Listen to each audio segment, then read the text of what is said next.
एक बार फिर कांग्रेस की अंदरूनी कलह खुलकर सामने आ रही है। अशोक गहलोत के तेवर बागी हैं, वहीं सचिन पायलट भी शांत होते नजर नहीं आ रहे। ऐसे में आलाकमान के सामने एक बार फिर राजस्थान में गहलोत और पायलट की तनातनी चुनौती बनती जा रही है।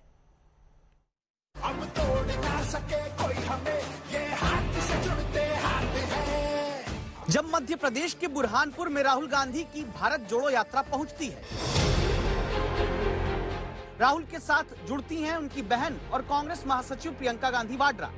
इस यात्रा में जिस तरह आगे आकर जुड़ते हैं सचिन पायलट, सवाल तब उठा है क्या अब राजस्थान की सरकार के पायलट भी सचिन बन सकते हैं? जवाब जानने के लिए और विस्तार से समझते हैं। याद करिए 2018 की तस्वीर को। राहुल ने राजस्थान के चुनाव के फैसले के बाद दिल्ली से तय किया कि पायलट वेटिंग में रहेंगे, कमान गहलोत संभालेंगे।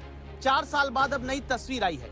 राहुल प्रियंका के साथ भारत जोड़ो यात्रा में पायलट अचानक जुड़ते हैं। क्या पायलट के लिए अब गांधी परिवार का संकेत आ गया है? क्या संकेत समझकर ही अशोक गहलोत इस वक्त सबसे ज्यादा गुस्से में हैं? इतने कि एक दिन में 6 बार पायलट को गद्दार कह चुके हैं। यहां तक कि यह भी कह दिया कि एक गद्दार मुख्यमंत्री नहीं बन सकता।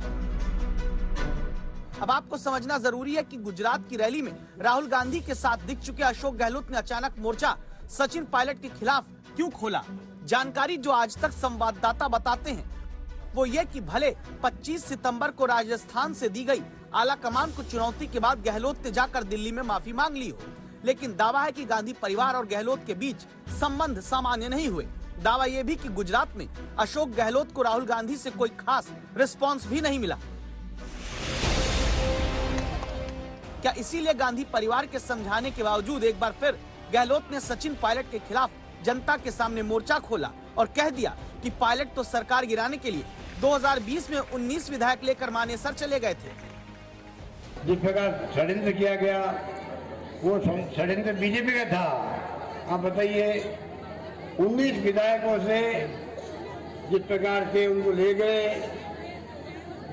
मानेसर के अंदर ले गए, 34 दिन तक भुगता हम लोगों ने होटलों के अंदर। मालूम है आपको राजस्थान में उनका बस नहीं चला। आप सबका आशीर्वाद मेरे साथ था, प्रदेशवासियों का।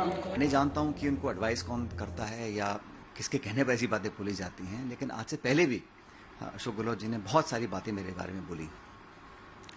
मुझे उन्होंने नकारा कहा, निकम्मा कहा, गद्दार कहा और आरोप लगाए।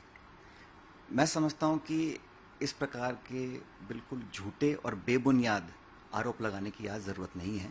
आज जरूरत इस बात की है कि हम कैसे कांग्रेस पार्टी को मजबूत करें।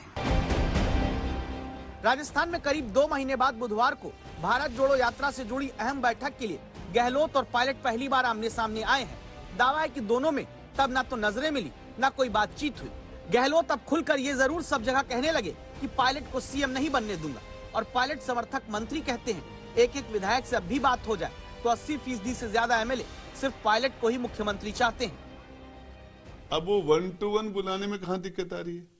1 to 1 यदि सीएलजी की मीटिंग हो जाए और 1 to 1 लोगों पर किसके साथ कितने पता चल जाएगा।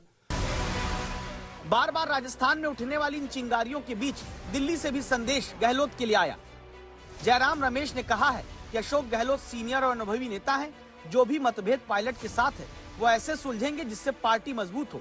फिलहाल सबका काम सिर्फ भारत जोड़ो यात्रा को और मजबूत करना है और कुछ नहीं।